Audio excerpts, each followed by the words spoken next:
So here's a video about how to replace one of the old brushes. They wear out after a little bit of time, and it's not very hard to replace it. Here's a nice new brush, and we're going to stick that on. These are the cam followers, in case you ever wonder what I'm talking about when I say that to you. And here's the tools that we're going to need and the things we'll need. Some grease, some never sees. Put this on all the threads of all the bolts. A little bit of Loctite, the lipstick type. A couple of Allen wrenches that come with your toolkit. Flat bladed screwdriver. A little awl pointy thing to help you locate the holes. First thing that you're going to do is remove the 6 1024 Allen head bolts on one side of the upper module. That's all you've got to take off, is just the one side. So go ahead and pull all 6 of those out. Try to keep them all together so you don't lose them. Pull that plate off, and the whole brush bar and assembly just pulls right out. Now you're going to spread across those little bristles, and you're going to look down there and you'll see 3 Allen head bolts. They're the 20 1/4-inch bolts, so the larger Allen head wrench is what you're going to use. Once you've located them, you're going to pull those out. They just turn out. It might be a little hard at first because we usually put some Loctite on them, but they'll break loose.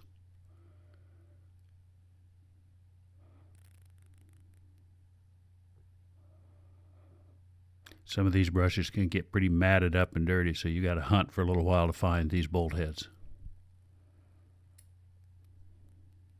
One in the center, one on each end, about 2 or 3 coils in.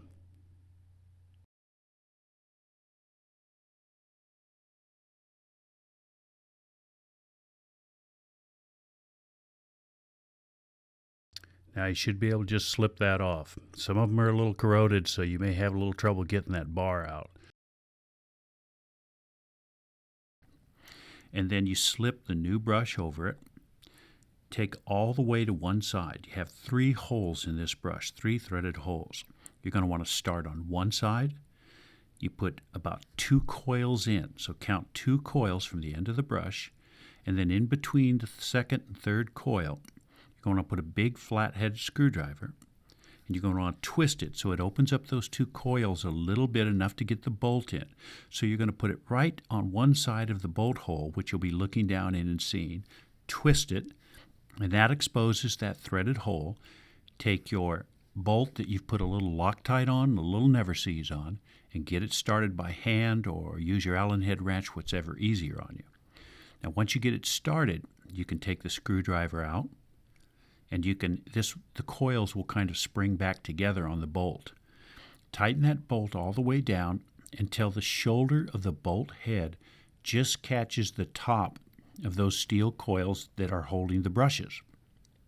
You don't drive this bolt all the way down. You simply drive it down till it catches those shoulders, and then lightly tighten it. Once you get one side done, switch all the way over to the other side. Same thing. Spread the 2 coils apart.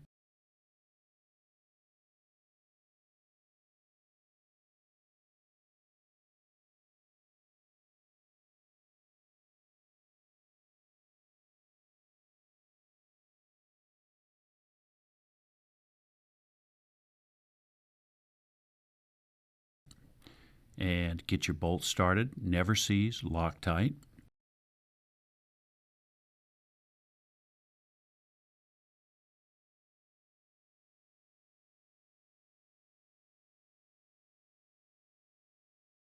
And take it all the way down, remove your screwdriver, and tighten the bolt up until it just catches the shoulders.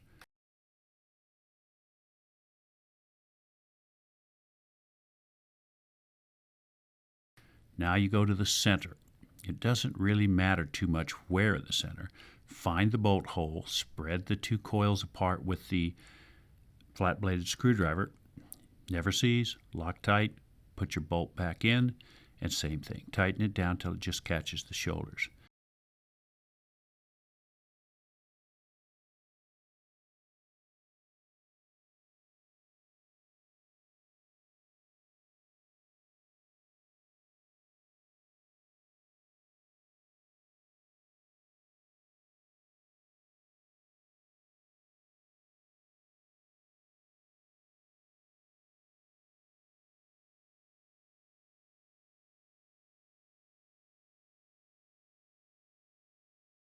A good thing to do at this point is always to take those cam followers. These are the black plastic rings with the little rubber ring that goes around them that sits on either cheek plate. There's two on each side. If you'll take those out, Allen head wrench, pull off the shoulder bolt a little bit, and apply just a little bit of grease to it. Then when you put your cam follower back on, it's going to be a lot quieter and run a lot smoother for you.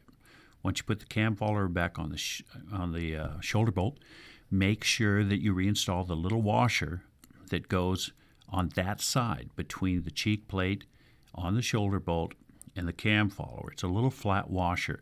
If your machine doesn't have it, go find some. But it allows the cam follower to spin more freely without butting up against the cheek plate and wearing itself out. So don't forget that aspect of it. Make sure you put never seize and important Loctite on those threads. You don't want those falling out while the machine is operating. It could damage your drum if it gets caught underneath it. So a little Loctite stops it from vibrating loose.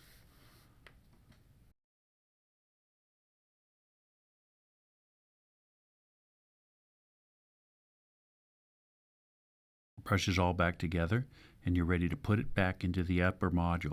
Put it back into one side there. Take your other cheek plate and put it onto that other end of the brush bar where the bearing is. Tap it in a little bit, and now you can reinstall your 6 Allen head bolts that hold it to the cross members. Put them all together, and then what you want to do is you want to have this on a nice square flat surface, and you want to tap on the cross members. What we're doing here is we're just trying to square this whole top up perfectly and make sure everything's flush. So tap on both of the cross members a little bit, make sure it's pressed down tight on that surface, and then go around and retighten all of your Allen head bolts that hold the cheek plates to the cross members.